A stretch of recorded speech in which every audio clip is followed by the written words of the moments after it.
Welcome to Just One Thing, where training gym owners get actionable insights to build their dream business.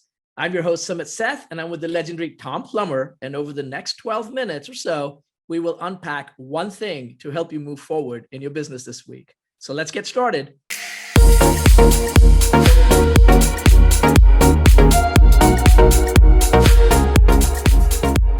Hi, Tom. Welcome back. Yeah, you just took my line. Yeah. So I've been thinking for today's session, I was going back and reflecting on the conversations we've had and the conversations I've had with training gym owners. And one thing came up, and I just wanted to make that as the topic for today, if you're ready to jump in. And Sure. For the benefit of my listeners, like with Tom, you don't give him any themes in front, you run with the question, like, Tom, this is my question. And then Tom does it on the flow, on the spot, in the flow. That's classic vintage Tom Plummer for you. So Tom, here's the question. The question is, I have clients who signed up, they're paying me money, and then they disappear. They ghost on me. Some of them set up appointments, don't show. Some of them don't even come in. Like, what do I do? How do I bring them back in? Because in my hearts of hearts, I know if they don't use my service, usage drives retention. And if there is no usage, they will fall off. So I'm in this goofy place. What do I do? I've reached out to them, no response, silence. So I've done the initial work already. What do I do from here on? What percentage of my clients are doing that?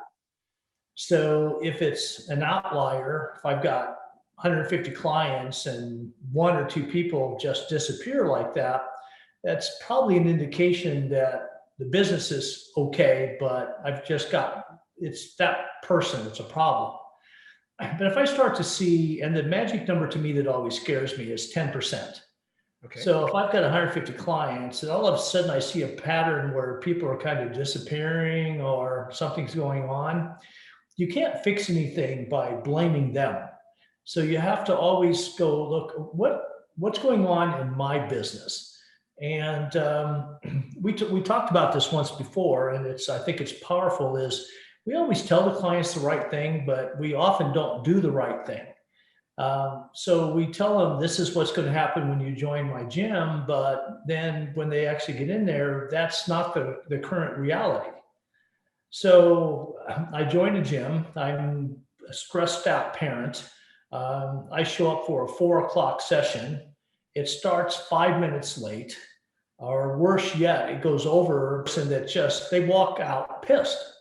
And we never know what happened, but we told them one thing and did something else. We destroyed that client. So, or we have an owner that hires trainers, but he expects them to create their own workouts and stuff. So we have a trainer we brought in.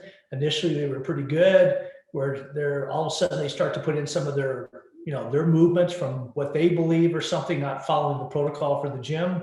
And all of a sudden we have a very weak experience, and this goes on for 2, 3, 4 times, and then I just walk away. I quit. I can't go back. So when people are ghosting you like that, there's almost always something that we did. Fair enough. So if we back up in this, is one, always go back to the basics. Make sure that your business is delivering all the structural stuff that you promised. So if I say I'm going to give help, a lot of guys, they look at their clients, and the busier they get, they just assume the clients have more experience than they really done. Very few trainers want to go slow as Mrs. Johnson wants to go. So they don't have they have a very, very loose or stressed out induction program, meaning almost everybody has to go too fast, too soon. And they're horrible with that. So I say, I'm going to start at 2, I'm going to end at 250. Didn't happen. Crushed them in that case. Instructors don't show up. Instructors are badly dressed. Instructors smell. Instructors are scrolling on their phone. Gym has a policy, no phones in your hand while you're coaching. But here's a guy out there because his kid's sick and he's looking in the middle of the group. You know what? Screw this. I don't need this. This gym sucks. The guy, I'm out here struggling. The guy's looking at his phone the entire session. So he goes. He's gone. I could keep going on and give the coaches, but the owners really know what they're doing wrong, but they don't want to deal with it. And that's, they know that trainer screwed up. They know they screwed up. They know all this stuff. So you have to assume that most of the time we're doing that. And then something we talked about in another show, another one of our little talks here is, if I contact them 6 days a week with fitness tips and all kinds of nutritional stuff, if I'm constantly in contact with them, they tend to overlook stuff a little more because they're still part of the family, because I'm touching them every day without wanting something. Another reason people ghost is, oh my God, you're asking me for what again? You're trying to upsell me this, sell me this. You're trying to beat me up. I'm a one-on-one trainer now, a client, and you want me to sign up on a subscription for water? Really? So I get done with you. I ghost you. I'm gone. And they just quit. They may honor their agreement. They may not. They won't take your call because they're pissed off, and they go away. The weird side of that is the trainers are really afraid to call the guy because he still made a payment. Oh my God, if I call him and upset him, he already quit, that they're not going to make payments. So that's your business plan, is you hope the guy makes payments even though he pissed you off and is giving you bad word of mouth in the community. I'd rather go to the guy and say, look, sir, you were a good client. What happened? If I have to leave a message, it's going to be, hi, Sue, it's Tom from the gym. You haven't been in a couple of weeks, and I've left a couple of messages. I know inadvertently somehow we must have hurt you or done some damage here. Would you please give me the courtesy of at least letting me know where we went wrong? Something like that. If you've got a problem, you got a complaint, if we did something wrong, please call me. If you're that upset about something in here, then, let's talk about, I'll terminate your membership immediately. But let me know, because I want the guy to call, because I'm going to learn from it. Ghosting is a sign that the business is normally in trouble. Now, outlier, once in a while, a client will just run away. But 99% of the time or more, you drove them away because somewhere in there you failed the client, and you need to learn from that. I'm calling the guy. I genuinely care. So there are two camps here, right? One camp is, like you said, I'm scared that if I do this too much, he just might cancel, and now I'm going to lose the money. And we're not talking about that. Like, I think most of our listeners are seasoned campers. They mean the good. They mean the right stuff. They mean well. They want to take ownership of this. They've called a couple of times. So I did what you told me to. I made that call. I said, hey, I'm sorry. Looks like we failed you somewhere. You're not using us. You're not coming in. Call us. Tell us how we can do right by you, because I want to take ownership. And it's still radio silence. What do I do next? Like, what's my next play now? I don't know. I'm out of, I don't know what my next card is now. Finish the sequence. One, send them a very detailed email. Always, it would emulate a less than 1 page letter, and just state, hey, as a valued member of the gym, and I noticed you slipped away. If there's something personally I can help you with. Now, the other side of this is that sometimes we have to phrase this letter, because sometimes they have a legitimate reason to slip away, but they're embarrassed. Divorce is a big one. And so the woman's got divorced. She's crushed, going through some tough times in her life. And she says, I can't put up with the gym. But it's hard for her to tell you that. So when you phrase this letter, say, look, you're a valued member of the gym.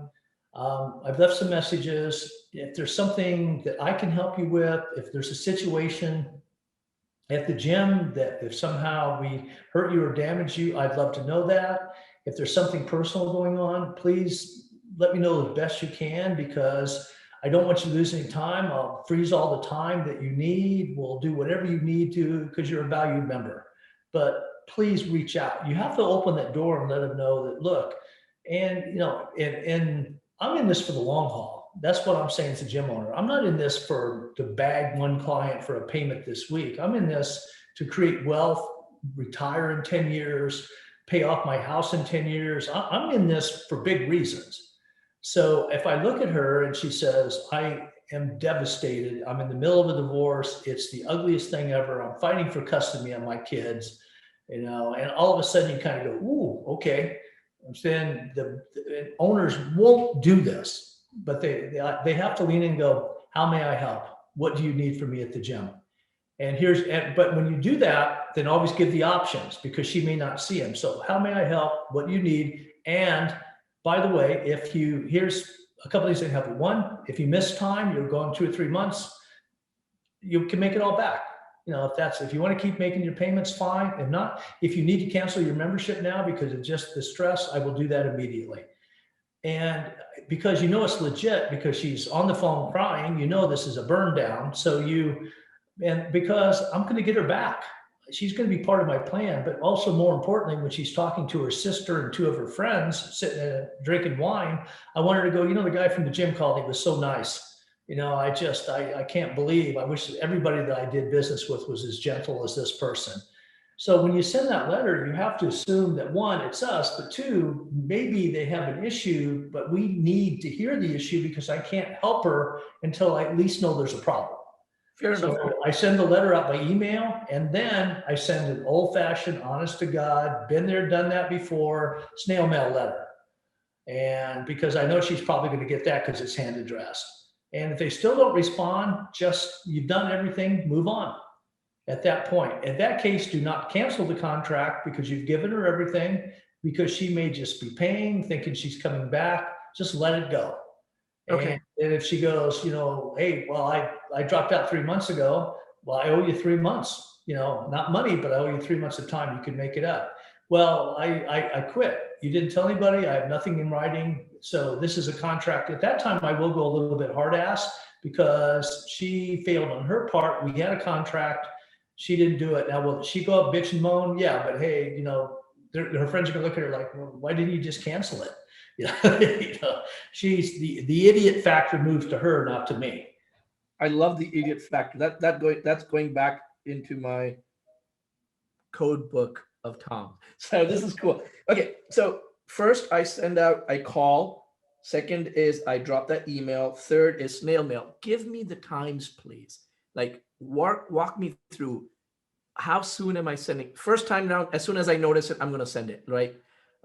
When is the next thing going out? Well, if I'm a good owner, I'm searching for that person every month.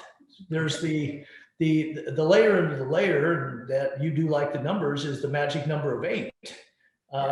If it's been validated by several research groups, the most notable was a group out of England that did research of 967 people that quit gyms. And the only common denominator they found in all their stories was that every single one of them was working out less than 8 times a month. So there's kind of a magic formula that when you come 8 times or more, you're more likely to stay longer and pay longer. So that's why I love tools like MyZone and stuff where I get instant feedback on the number of workouts they're doing, things like that, where I can figure out what the guys have them doing. Your software does a brilliant job of coaching that. But I don't think a lot of guys use your software yet for that tool, where they look at it as that I want that trigger of 8 to come my way because I want them to know. So I'm going to run a report each month who dropped down under 8. Well, so things like the 8 is kind of a big number because it gives me the old analogy on that is, what if a guy walked in a hat and he had a giant red cone on his head and it said, last workout, quitting today. Would you talk to the guy? And you go, well, yeah, probably would. Well, he did wear a red cone. He did give you the indication. He dropped below 8. And that's the same thing as the giant red cone. He told you he's quitting and you just didn't hear him and you didn't see him because you're not tracking the right data, the layer always before the layer. And so in this case, I'm going to track all those people. But if I'm doing my infrastructure properly, where I'm contacting them 6 days a week, they have access to online support, even online training, which every training gym has to be in that these days. Still in this way, it never will end. Online training is a great option for the guy that can't get to the gym that day. I don't have that connection anymore because I'm only seeing you like once, a week or something. I'm not coming on my off days. You didn't give me anything else to do. You don't have boxing or any of these off day alternatives because you're 1,500 feet. And then all of a sudden we wonder where the guy went. Well, you wore his ass out. Repetition fatigue. We talked about in several other segments. So this is not a hard business. There's real rules of business apply to this. But trainers work so hard to try to think that the rules don't apply to us. Anytime you look at your business, go back to the fundamentals. When your business isn't performing, fundamentals. When people are ghosting you, it's fundamentals. Are they in the gym 8 times or more? What did I do to run them out? Do they have issues I need to deal with? How can I solve this problem? There's always a business solution, not an emotional solution. Perfect. I think you ended it beautifully. I think that should be a wrap for this particular episode. And as you were saying that, you gave me inputs about what my next question is going to be. So for that one, I'm going to end this here, and I'm going to crystallize my thoughts a little bit better and come back to you with that next question then. Okay, good. All right.